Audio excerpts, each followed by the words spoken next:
Sikasso a célébré la journée internationale des travailleurs sous signe de la dignité ce jeudi 1er mai 2025. Les travailleurs sont sortis nombreux pour magnifier cette journée. 15 agents de l'administration reçoivent officiellement leur distinction à Sikasso. La cérémonie était présidée par le gouverneur de la région. Voilà, c'était les titres, mesdames et messieurs. Bonsoir. Aujourd'hui, 2 mai 2025. Je l'avais dit dans les titres, hier, jeudi 1er mai 2025, le monde entier a célébré la journée internationale des travailleurs. Ici, Sikasso n'est pas resté en marge de cette journée commémorative. Le thème retenu de cette année 2025, travailler dans la dignité, défendre la justice sociale et préserver la nation. Les détails, c'est avec Zanka Ouattara et Amaran Fatraouri.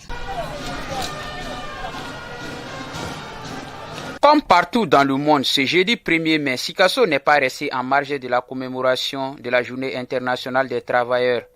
Venus de divers secteurs d'activité, les travailleurs ont exprimé leur attachement aux valeurs du travail et leur volonté de participer activement à la construction de la nation, d'où le thème retenu pour cette édition, travailler dans la dignité, défendre la justice sociale, préserver la nation. La nation se construit par le travail, lequel est reconnu, valorisé et respecté. Cette année, nous commémorons le 1er mai dans un contexte où les défis sont énormes. La crise multidimensionnelle qui a frappé de plein fouet et qui continue d'ailleurs de frapper notre pays, détériorant ainsi son tissu économique, social et sécuritaire. À cela, il faut ajouter la précarité de l'emploi, le recul des libertés syndicales. Mais malgré tout, nous restons debout, unis et déterminés. Les autorités locales présentes à la cérémonie ont salué l'engagement et la place des travailleurs dans le développement du pays. La fête du 1er mai, ce n'est pas seulement une célébration, elle est aussi un rappel à l'action. Elle nous rappelle que le progrès économique doit aller de pair avec le progrès social. Elle nous invite, autorités syndicales, employeurs et citoyens, à œuvrer ensemble pour un Mali juste, plus inclusif et plus solidaire. Je salue la contribution remarquable des travailleurs et travailleuses de Sikasso dans les différents secteurs d'activité. Au-delà des revendications, cette journée a été un moment de fraternité et de reconnaissance du rôle des travailleurs dans la stabilité et le développement du pays. La célébration a été marquée par le défilé des différentes corporations des travailleurs. Nous restons toujours ici à Sikasso. 15 agents de l'administration ont reçu officiellement leur distinction. La cérémonie de présentation officielle a été présidée par le gouverneur de la région de Sikasso, Madame Kanté Malikrera Dombélé, et accompagnée de plusieurs autres personnalités. Les détails, c'est avec Zanka Ouattara et Amaran Fatraouri. Le mérite est désormais reconnu. Ils sont au total 15 récipiendaires issus des services de l'administration régionale de Sikasso à être décorés par le président de la transition.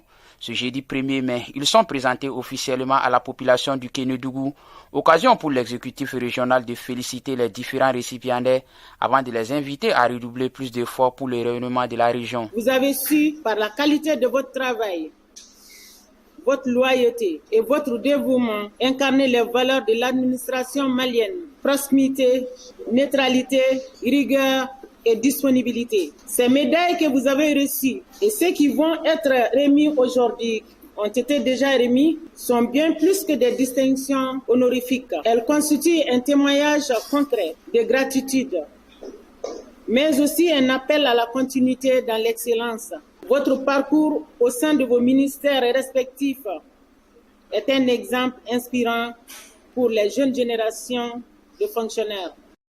Fiers et heureux, les récipiendaires ont exprimé leur gratitude aux plus hautes autorités du pays tout en s'engageant à continuer sur cette même dynamique. Ces distinctions ne sont pas seulement une marque de reconnaissance, elles sont également un appel à continuer de servir notre nation avec dévouement et abnégation. En acceptant ces distinctions, nous mesurons pleinement le poids des responsabilités qu'elles incarnent.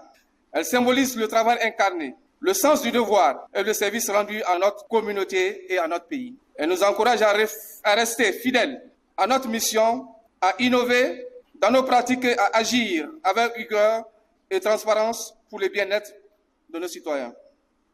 Cette célébration s'inscrit dans le cadre de la reconnaissance des efforts pour un Mali refondé. Pour rappel, les distinctions sont composées d'un médaille de grand officier de l'Ordre national du Mali, de 2 médailles de chevalier de l'Ordre national, de 6 médailles du mérite national, de 6 médailles d'honneur de l'administration du territoire. La cérémonie a été marquée par un cocktail. L'un des temps forts était la prestation de l'artiste Neba Solo. Nous restons toujours dans les informations. Cette fois-ci, nous partons à Bamako. Le boulevard de l'indépendance, symbole fort de la nation malienne, a été le théâtre de la célébration de la Journée internationale du travail à travers un défilé de l'Union nationale des travailleurs du Mali, UNTM, une célébration à laquelle le ministre de l'Artisanat, de la Culture et l'Industrie hôtelière et du Tourisme a brillamment pris part à travers ses comités syndicaux, ici des services centraux, des organismes personnalisés et rattachés, suivant les détails ensemble. Cette participation s'inscrit dans le cadre de l'année de la culture décrétée par son Excellence le général d'armée Assimi Goïta. Cette célébration a enregistré la participation remarquée des artistes et des acteurs culturels, notamment les chanteurs traditionnels d'Osso et Korodoa. Par leur présence et leur tenue traditionnelle, ils ont donné un éclat particulier à la manifestation. Mélange traditionnel et modernité dans une ambiance festive et engagée. Les artistes acteurs culturels d'Osso et Korodoa ont tous saisi l'occasion pour exprimer leur gratitude envers le chef d'État pour sa décision historique de décréter 2025 comme année de la culture au Mali. Une reconnaissance inédite de leur rôle ancestral dans la société malienne. Ils ont également salué l'inclusion de la culture dans cette manifestation. Grâce à l'engagement du ministre chargé de la culture, M. Mahmoud Dafi, en valorisant les traditions et les expressions artistiques lors de cette célébration, le département en charge de la culture étant renforcé davantage la fierté culturelle et l'identité nationale tout au long de cette année. Hier, jeudi 1er mai 2025, ont débuté les travaux de la formation des facilitateurs techniques du projet communautaire de relèvement et stabilisation du Sahel à Tombouctou. Cette deuxième phase de formation vise à renforcer les capacités des FT et des 9 communes bénéficiaires dans la région de Tombouctou sur plusieurs aspects essentiels à la mise en œuvre du projet, entre autres sur les nombres environnementaux et sociaux, les instruments de sauvegarde, la gestion et le suivi des sous-projets. Piloté par le ministre de la Réconciliation, le PRSS est un projet gouvernemental qui promeut la cohésion sociale et le vivre ensemble à travers une approche de développement participatif et inclusif qui place les communautés au cœur des solutions identifiées pour répondre à leurs besoins prioritaires.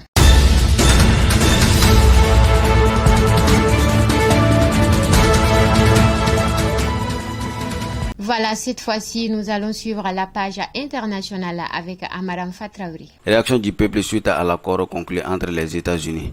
Les habitants de Kiev et les membres des familles et les soldats ukrainiens disparus ont réagi à l'accord sur les minéraux conclu entre les États-Unis et l'Ukraine avec des sentiments mitigés jeudi. Après des mois de négociations tendues, les États-Unis et l'Ukraine ont signé un accord qui devrait permettre à Washington d'accéder aux minéraux et aux autres ressources naturelles essentielles du pays. Un accord dont Kiev espérait qu'il lui assurera un soutien à long terme pour sa défense contre la Russie. Abramov s'est joint à des centaines d'autres personnes lors d'une manifestation pour les familles des soldats ukrainiens disparus sur la place de l'indépendance de Kiev. Elle a déclaré à l'Associated Press qu'elle espérait que le monde s'unira pour aider à mettre fin à la guerre et à ramener leurs proches.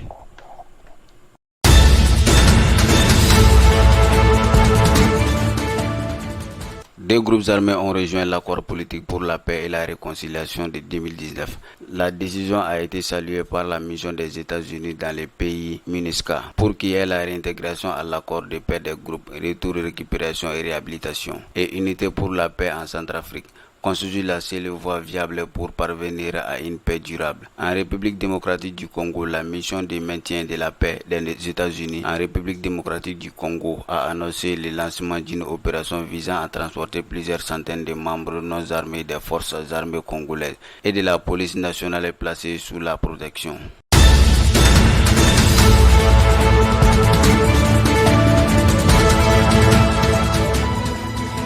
C'est tout pour ce soir, mesdames et messieurs. Merci de nous avoir suivis et bon sur le programme sur Kenneth TV. Qu'Allah bénisse le Mali et bon vendredi à tous.